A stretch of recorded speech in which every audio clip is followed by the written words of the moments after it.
안녕하십니까. 자, 에듀일에서 NCS 직업기초능력평가 수리 파트의 강의를 담당하고 있는 전은구라고 합니다.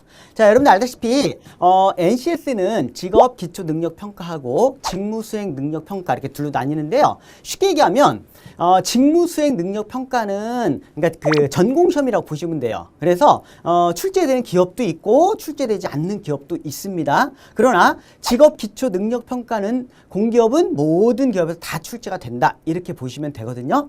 자, 우선 이제 이번 시간에 선생님이 얘기하고 싶은 거는 그럼 어떻게 준비하는 것이 좋을 것인가 여기에 대해서 잠깐 짧은 시간 동안 한번 여러분들에게 말씀을 드리려고 해요. 자, 우선 첫 번째입니다. 첫 번째. 자, NCS 이제 고득점을 위해서입니다. 고득점을 위해서 꼭 지켜야 될 부분이 제일 첫 번째는 문항당 풀이 시간을 최소화시켜라. 그 시험 결과를 보면은 보통 한 80점대만 맞으면 충분히 붙어요. 물론 직렬별로 다릅니다. 다르지만 일반적으로 전체적으로 보면요. 70점대 후반에서 80점대 초반이면 웬만한 기업은 다 합격이 가능해요. NCS만큼은. 그런데 문제는 뭐냐? 시간이 부족해요, 항상.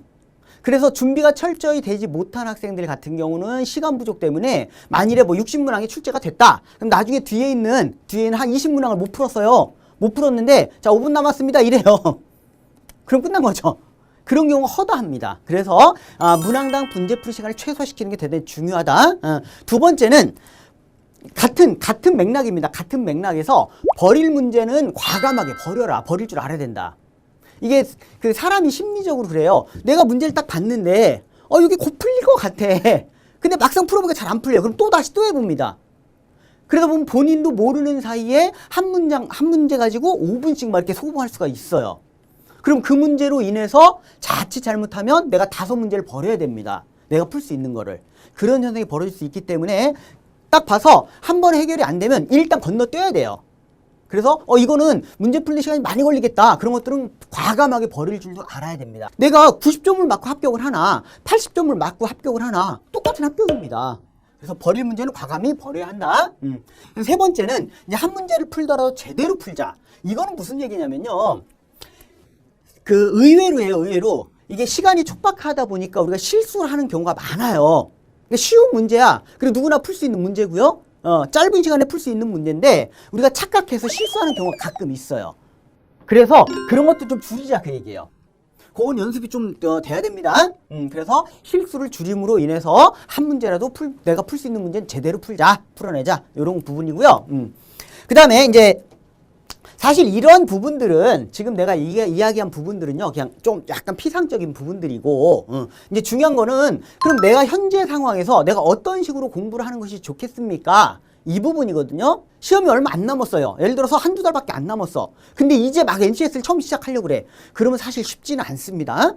그거는요 미리 말씀드리지만 어쨌든 마지막까지 이제 시험이 남은 기간까지 얼마의 시간이 없다. 그런 경우에는 내가 지원하고자 하는 그 기업에 특화된 기존의 기출 문제들을 토대로 해서요 특화된 그런 유형의 문제들을 풀이하는 게 좋고요. 그 다음에 자 이제 흔히 말하는 초보자예요. 초보자. NCS를 이제 막 시작해서 얼마 안 된 사람 그런 학생들의 경우는요. 자 제일 먼저 기본서를 먼저 공부하고 기본서에서 이러이러한 유형들이 출제가 되는구나 라는 걸 한번 살펴보고요. 여기서 중요한 거는요. 모든 문제풀이 또는 모든 공부는 한 번 보고 끝났다고 생각하면 큰 오산입니다. 선생님이 가장 많이 강조하는 것 중에 하나가 이건데요. 반복이에요. 반복. 한 번으로 끝나면 안 되고요. 최소한 2번. 좀 더 여유가 있으면 3번. 이게 어떤 현상이 벌어지냐면 한 권의 교재를 3번씩 풀어보잖아요. 그럼 정리가 돼요. 이 유형에서는 이 파트에서는 이러이러한 유형들이 나오고 이 파트에서 이러이러한 유형들이 주로 많이 나오는구나. 그럼 그걸로 인해서 거의 한 70% 거의 끝납니다. 그냥 다른 문제집 새로운 문제를 보잖아요. 처음 봐요. 처음 보는 문제집도 거의 70%는 그냥 넘어갑니다. 쭉쭉쭉쭉. 그래서 일단 기본서로 공부를 먼저 하고요. 최소한 2번. 가능하면 3번까지. 아시겠죠? 보고 그 다음에 이제 내가 봉투 모의고사를 공부를 하는 겁니다. 그래서 실전처럼 이제 푸는 거죠. 요걸로 내가 기본기를 완벽하게 확립해 놓고 실전처럼 여기에다가 선생님 조금 더 추가를 한다면요. 기본서를 공부한 다음에 에듀윌 교재 기본서 다음에 결정적 기출 문제집이라고 있습니다. 주요 공기업들의 기출 문제들을 실어놓은 거거든요. 그거 가지고 공부를 하고 그리고 봉투 모의고사를 공부하는 것이 좋아요. 그리고 나서는 이제 이렇게 되겠죠? 그럼 이제 시간이 얼마 안 남겠죠? 그치? 그러면 이제 특화된 내가 그 지원하고자 하는 기업의 그 문제집이 또 있어요. 기본서가 있고 봉투 모의고사 있거든요. 그걸로 마무리하는 그런 단계를 거치는 것이 가장 좋은 학습 방법이 아닐까 생각해 봅니다. 오케이? 그러면 선생님 하는 역할은 뭡니까? 사실은 내가 하는 역할은 뭡니까? 자, 일단 선생님 강의의 특징은요. 단순한 문제풀이. 자, 문제가 나왔을 때 자, 이 문제는 이렇게 해서 이렇게 풀면 됩니다 하고 넘어가는 그런 문제풀이.